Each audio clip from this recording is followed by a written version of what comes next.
And welcome to yet another one of my reviews. For those of you who don't know me, my name is Nerine Dorman. I am a Cape Town-based author of sci-fi and fantasy, and sometimes just really dark fiction.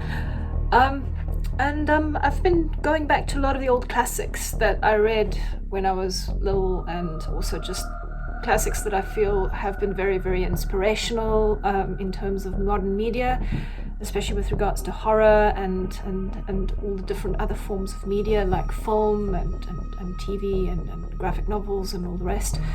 So I'll start by saying, like, when I was like a wee sprog, I was terrified of vampires. I was convinced that they'd somehow find their way into my bedroom and suck my blood, and thereby dooming me to a monstrous undead existence when I myself would wind up undead. And I was pretty sure that I would have a hard time explaining that to my mom. I mean, geez, you go to bed and you wake up, oh, Mom, I'm a vampire, now what? And there was one image in particular that terrified me the most. Christopher Lee's depiction of Dracula with his bloodshot eyes as he bares his rather formidable fangs at the camera. Well, that kind of freaked me out. I mean, I would go to the library in Hart Bay and I'd look at the books on horror movies and I'd see that picture. I was like, oh my god, scary. Anyway, so I would actually just skip those pages and I would literally have nightmares. It terrified me. So I actually find him more terrifying than Bela Lugosi. So yeah, as I said, I legit had nightmares. And then, like, that was my childhood. I was no fan of vampires. And then we fast forward to high school, and this is, now you're going to know how old I am. This was when Bram Stoker's Dracula, that was directed by Francis Ford Coppola, and with the amazing Gary Oldman in the lead role, came out. And I think 2 years later it was Anne Rice's Interview with Vampire, with old Armpit and Tom Cruise. That's like the only Tom Cruise movie I will watch. I don't like Tom Cruise, and anyway, but like Louis, our dear friend Brad Pitt, yeah, I know that he did it for me. It was really, really cool. And what was interesting about that was some sort of like those sort of weird kind of homoerotic vibes that I picked up. And I mean, I was like, I don't know, I was a teenager. This was like my first sort of thought about that kind of stuff. And yeah, that was kind of a bit of a mind blown kind of situation. And that one was actually directed by Neil Jordan, who also directed the seriously twisted Company of Wolves, which was a retelling of Snow White. Not Snow White, God's sake, sorry, no, that's how bad I am. No, it was a retelling of Little Red Riding Hood. So yeah, those are both classics if you want to watch some really super awesome stuff. And then basically with regards to the Company of Wolves, the Company of Wolves as well, because that sort of changed my way of looking at werewolves. But Interview with the Vampire and Bram Stoker's Dracula, the movie, that definitely changed how I saw vampires. Yeah, no, they were still blood-sucking monsters, but they also oozed dark sensuality that was laced with the kind of danger you'd find yourself in if you were hanging out with hungry predators. And I'm pretty sure that Freud and Jung would have a field there.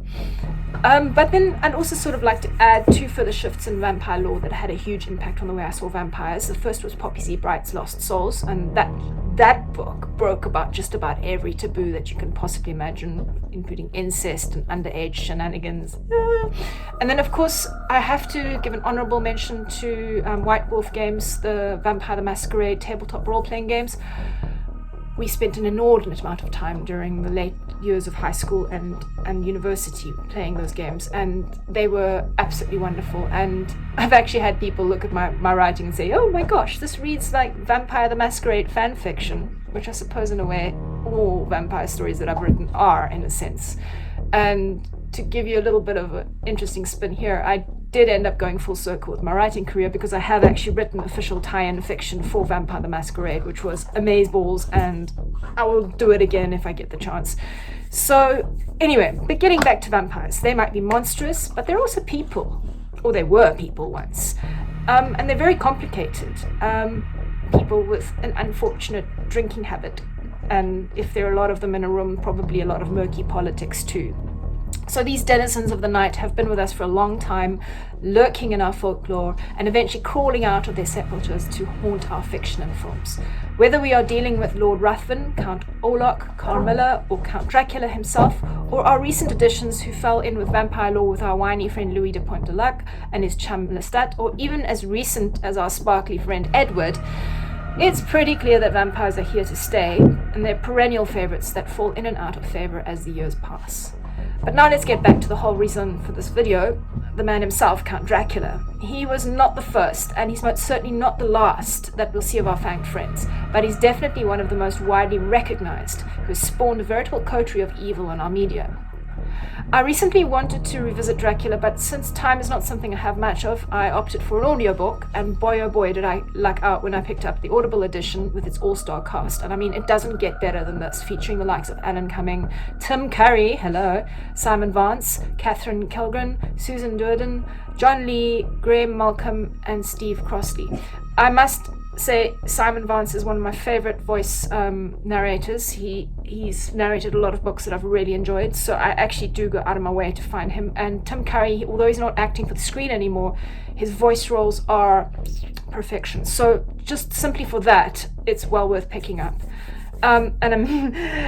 Tim Curry as Van Helsing. It doesn't get better than that. And the epistolary nature of the novel means that it's suited so well for narration by a cast. So for those of you who don't know what epistolary means, it's basically when a story is told through a selection of letters, journal entries, memos, and so on. It's actually a wonderful format because it brings with it a sense of the unreliable narrator and also a suggestion of a ring of authenticity. So who collected all these documents? They sound real. They might be real. I think that's what old Bram Stoker had in mind when he put it all together. And do I really need to give a summary of this story? I mean, for the kids at the back of the class, the story is simple. The Transylvanian Count Dracula wishes to leave his homeland and strike out for the modern world, aiming to set himself up in Britain as perhaps indulging eventually in a touch of world domination. Only it's not quite as simple as packing a suitcase and booking a berth on the next train. If you're the Count, you're going to need several boxes full of dirt from your homeland, and of course you can't keep your fangs to yourself. You've got to bite a bunch of people along the way, in addition to making it difficult for a small team of heroes to stand up against your might. Of course, vampires don't like faith, crosses, or holy water much, but they make up for their allergy for sunlight and holy paraphernalia by being able to turn into piles of rats, crawl down vertical walls, or haunt the streets in the form of large wolf.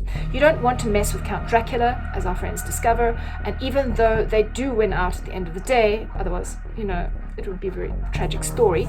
Sorry, that's my ducks outside if you do hear them. Our heroes win, but it's also at great cost to themselves. So the currency of being lost, the currency of their winning through the day is their lost innocence and a dawning realization that there are monsters stalking at the edges of our society that are more than human and who'd like nothing more than to eat you all. The Audible edition of Dracula is well worth picking up precisely because the cast play their parts so well. A shout out once again to Simon Vance, who has, as I said, he's a favorite of mine. But overall, it's such a slick production. Audible's done real good with this, and it brings the written word to life because I've heard people complain that Dracula, the novel, if you read it, is pretty boring. And those people need to just take a chill pill. But anyway, I suppose it would be if you're accustomed to all the usual adaptations that have found their way onto the screen, whether the pacing is adapted for shorter form. The audiobook at least makes it feel more immediate and you gain a better sense of the characters, and I think that's most largely thanks to the really, really awesome cast who really make the roles their own. And then just to look at Dracula as well, Dracula is also very much a product of its time, where women are treated as delicate little flowers, much to the male character's detriment, when in reality, and in my opinion, the women like Minna are often more together than the men in terms of sleuthing and solving problems. And even though Minna is the unfortunate focus of the Count's attentions, she nonetheless still plays a pivotal role right up until the end. And even though she is corrupted by the Count's malevolent essence, or at least that is the takeaway I have. So despite the rather patriarchal era in which the novel came out, I will stand by my opinion that Stoker was, for his time, quite subversive in slipping in subtle pro-feminism themes. Ignore the woman at your own peril, advice the men in the Ridley Scott's Alien could have taken. So one woman and a clever cat survive, and anyway. But pretty much with Dracula as well, if it wasn't for Minna, they would not have not have beaten Count Dracula. I will say this much: I got a lot more out of Dracula this time around than I did when I first read it during high school. I will maintain that I feel Mary Shelley's Frankenstein is still a far more nuanced, layered work, but Dracula itself exists in a league of its own if you consider how it has spawned so many adaptations and inspired many content creators to strike out with their own vampiric works. If you don't have time for reading, then go and pick up the audiobook and listen to it while you commute or go to gym or walk the dog, whatever it is you do. And really what made this issue of Dracula work for me was the fact that it was so well acted. And I'll add this much: it was kind of weird because many years ago when I was in Ireland, I actually got to go to the Writers' Museum in Dublin, and I will say this much: I almost touched a first edition copy of Dracula, still with the original yellow bindings. So yeah, it's kind of a special work. So anyway, if you've enjoyed this, please go and buy my books, and have a grooviest day.